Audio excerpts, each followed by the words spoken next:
We've all heard it. We may have even said it. It's one of the biggest cliches out there about getting old. Age is only a number.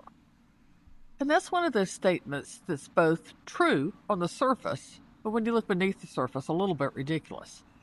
Yeah, age is only a number. So's the amount in your bank account. So's your blood pressure. If an officer pulls you over for speeding, tell me that miles per hour is only a number and see how far that gets you. The truth is, our whole world revolves around numbers. We can't completely ignore them or pretend like they don't exist. Now, that doesn't mean that there's not periodically what I call one of the gulp moments. There was a cold snap recently, and I was watching a lot of crime TV.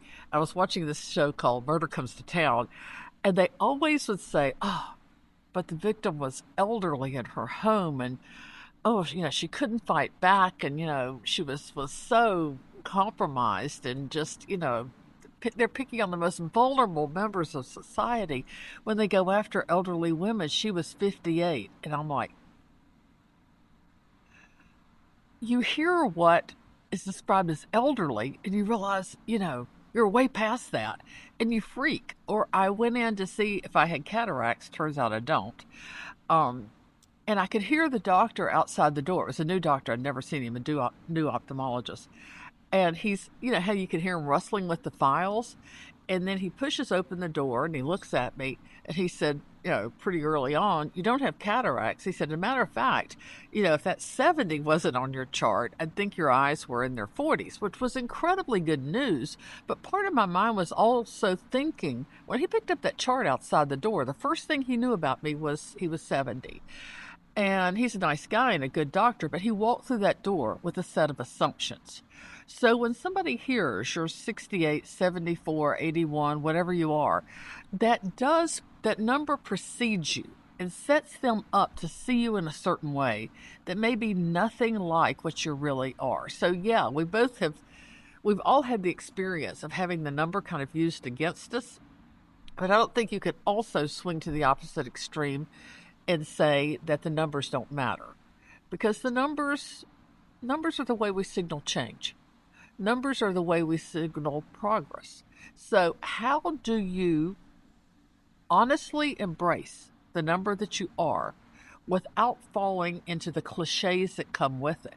Or more to the point, I always think the interesting thing about life is like you're driving down a road and there's basically a ditch on one side and a ditch on the other side. So you don't want to go into the ditch of underreacting and pretending like nothing's changed, when if you're honest with yourself, you'll know things have changed. They've changed for you physically and mentally. But you don't want to drive into that ditch of pretending nothing has changed, but you don't want to overcorrect and go into the ditch on the other side, which is, I'm old. Everything's changed. I can't do anything anymore. So how do you find that sweet spot that keeps you on the road? I think it has to start with you being super honest with yourself. Maybe even sitting down and making a list. What has changed that's going to require some adaptation? A friend was saying to me the other day, he said, I don't get tired. I'm like, you don't? Because that's one thing I can really tell that's a difference with me with aging is I get tired.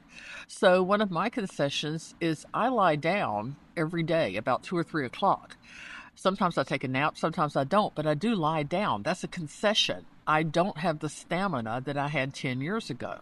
A concession might be that you don't throw off minor infections and colds and things like that as well as you used to, which might require you to be more cautious.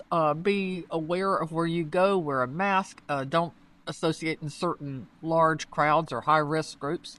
That's a possibility too, an adaptation you might want to make.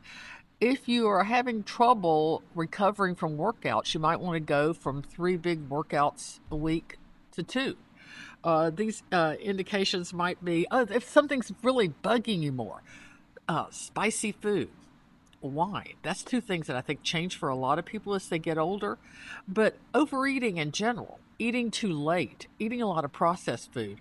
There were things we could get away with when we were younger. I remember when I was younger, I inflicted all kinds of stuff on my body. But just in 2 or 3 days of clean living, I could wipe the slate. when you're aging, you really can't inflict that kind of punishment on your body in a nutritional sense. There might be adaptations you need to make to your diet. Let me see what the other one is. Oh, you might have to check in with people more often. Have like a kind of an accountability buddy that you check in with every day. You doing okay? Blah, blah, blah.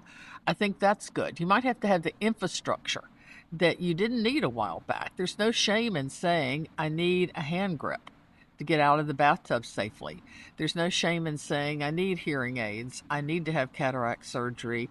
Even I need one of those, I'm falling and I can't get up buttons. Whatever it takes to make you feel safe and able to go about as much of your life as you can, go ahead and do that. Because here's what happens if you don't make those concessions. If you don't make those concessions, you're going to end up having a wreck, taking a fall, getting really sick from something that was avoidable, and getting yourself into such a hole that it takes you a lot to dig your way out of it and even get back to ground zero. So put the precautions in place. The simple fact is, we don't recover from stuff as fast as we used to, so try to make sure it doesn't happen in the first place. And then make a second list, because remember what I said, there's a ditch on the opposite side too.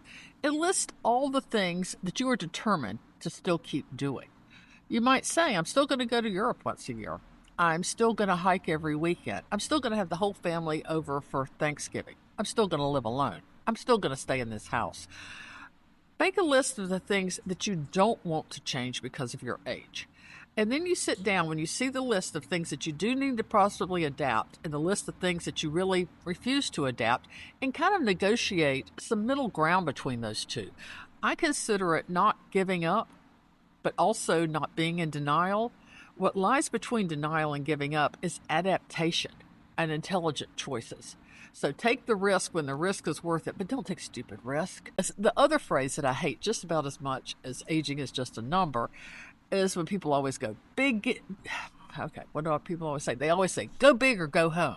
I hate that phrase. It seems like it's exactly what people say just before they go home.